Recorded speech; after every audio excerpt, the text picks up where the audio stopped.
يا رب، يا كاشف الأسرار، يا مسبل الأستار، يا واهب الأعمار، يا منشئ الأخبار، يا مولج الليل في النهار، يا معافي الأخيار، يا مداري الأشرار،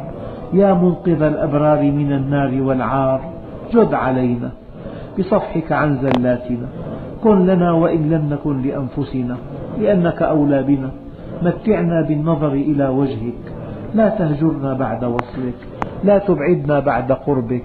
لا تكربنا بعد روحك، قد عادينا أعداءك فيك،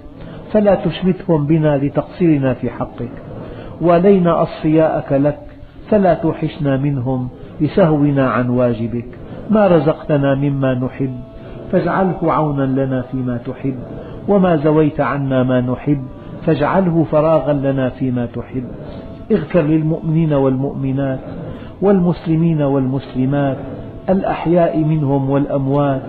صن وجوهنا باليسار ولا تبذلها بالإختار، فنسأل شر خلقك ونبتلى بحمد من أعطى وذم من منع،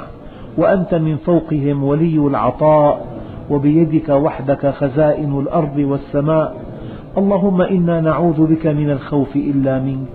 ومن الذل إلا لك، ومن الفقر إلا إليك، نعوذ بك من عضال الداء، ومن شماتة الأعداء، ومن السلب بعد العطاء. اللهم إنا نبرأ من الثقة إلا بك، ومن الأمل إلا فيك،